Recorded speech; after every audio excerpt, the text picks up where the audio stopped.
They say hindsight is 20/20, and I guess I should have known something was off that weekend. But when you're in love, real love, the kind where you can't stop smiling when she texts you, or you replay her voice messages before bed, you don't look for red flags. You paint them green.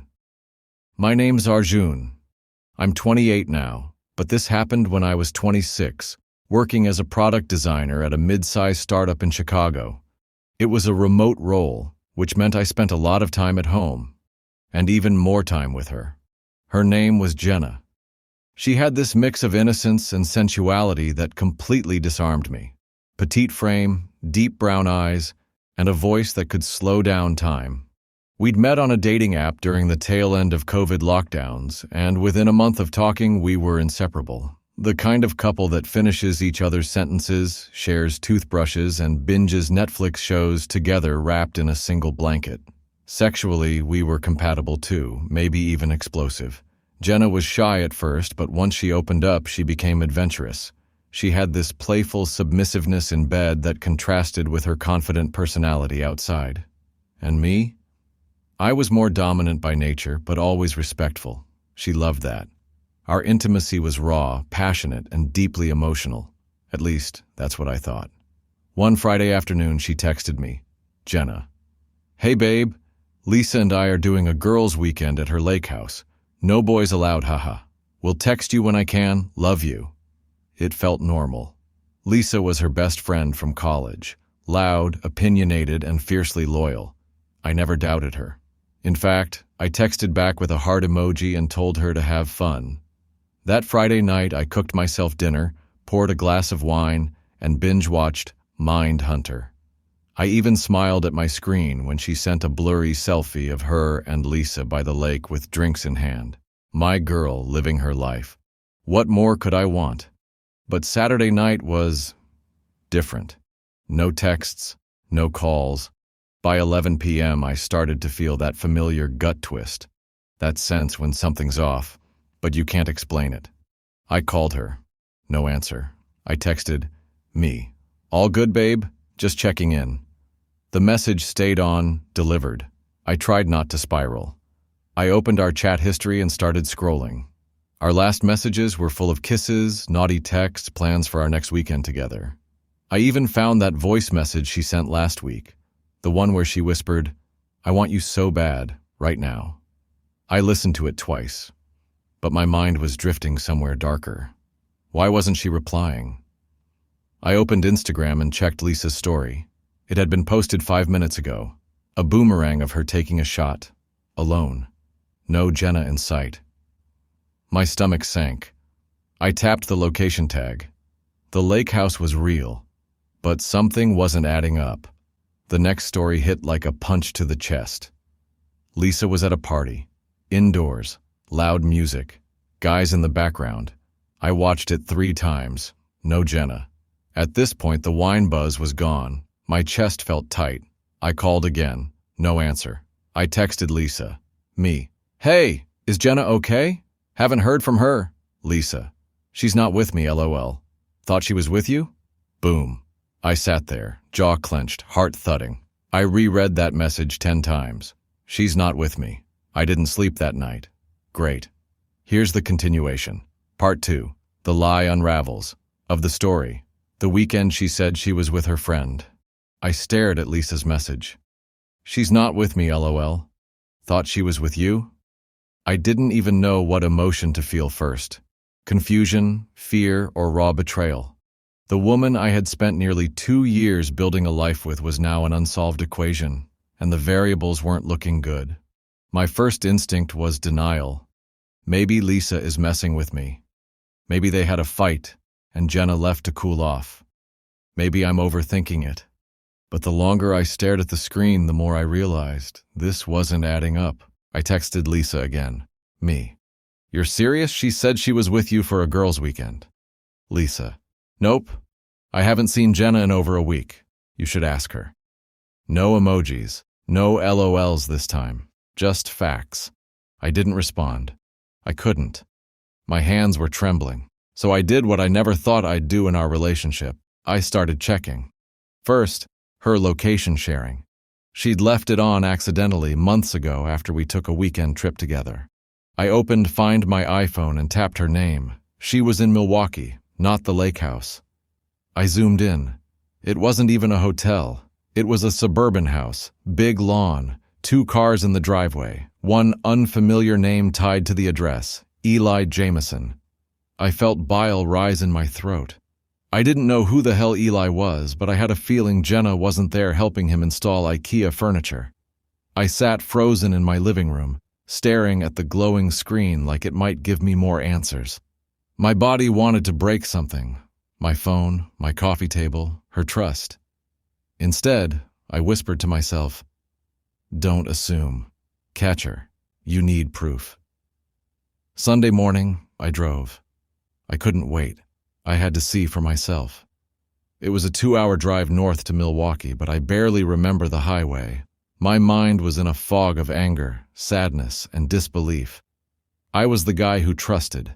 I never snooped through her phone, never questioned when she came home late, never assumed anything bad.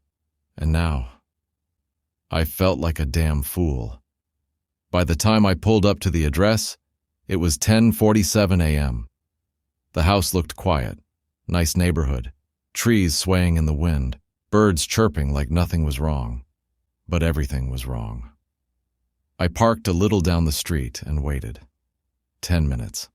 15. I was about to get out of the car when I saw her. Jenna, wearing his t-shirt, no bra, messy bed hair, stepping out of the front door, stretching like she'd just had the best sleep of her life. And then he stepped out behind her, tall, built, shirtless, kissing her neck. My vision went red. She laughed, that same laugh she used to melt into my neck with when we had morning sex in my bed, that same little moan laugh she made when I'd surprise her with kisses in the shower. Now it was his. She leaned into him like she belonged there. And I broke. I stepped out of the car and walked toward them. I don't remember making the decision. My feet moved before my brain caught up. I wasn't thinking. I was feeling. Every ounce of heartbreak like 1,000 knives in my chest. "Jenna!" I yelled. She jumped like she'd seen a ghost. The guy looked confused, eyes narrowing. She took a step back. "Arjun!" Her voice cracked, her face drained of color. I didn't yell. I didn't curse. I just stood there and said the one sentence I could barely keep steady. "You said you were with Lisa." Silence. She opened her mouth, but no words came out. Eli, he figured it out. He looked at her, then me, then back at her. "You said you were single," he muttered. And like that, the mask fell. Jenna started crying, blubbering, saying it just happened, that she didn't mean to, that she loved me, and it didn't mean anything. But I wasn't listening, because my heart had already shattered. The girl I thought I was going to propose to next year was standing barefoot on a stranger's porch, in his clothes, with his scent on her skin, and trying to convince me it was a mistake. No, a mistake is locking your keys in the car. A mistake is burning toast. This was a choice.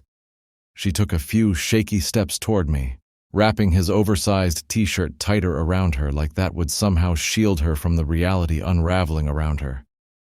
"Arjun, please let me explain." "No." I raised a hand, my voice calm but cold. "You had all weekend to explain." She stopped dead in her tracks.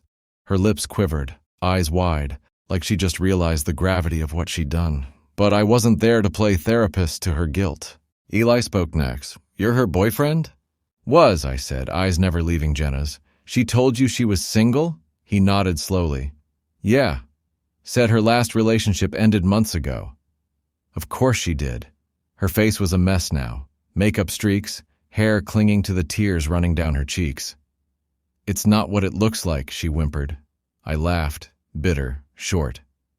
"It looks like you fucked him. In his house. While telling me you were with your best friend." More tears. She reached out. "Please, I made a mistake. It was one time." "Don't lie to me again, Jenna," I snapped. "You were comfortable. That wasn't a one-time mistake. That was home. I turned to leave. That should have been the end. A clean break. But pain doesn't work like that. She chased after me, grabbing my arm. Arjun, I swear I still love you. I messed up, but we can fix this. Please don't throw us away. I looked down at her hand on my arm. That same hand that once gripped mine so tightly during our first roller coaster ride. The same hand that used to run through my hair when I'd fall asleep on her chest after long days at work. Now it felt foreign. I peeled it off gently. You threw us away, I whispered. You just didn't expect me to catch you in the ashes. The drive back. I don't remember much of the drive. Just silence. Just her perfume, still faint in my car from our last ride together. I got home, sat on the edge of the bed we used to share and cried. Not like in the movies, no dramatic screams or shattering plates. Just quiet sobs. The kind that creep up on you until your chest caves in and your hands shake. I curled up on the cold floor, hugging a pillow that still smelled like her, and let the grief spill. Grief for a future that would never be. For all the I love yous that were probably lies. For the man I was before I found out the truth. 2 weeks later, she texted again. Then called. Then showed up at my apartment. I'm in therapy now, she said.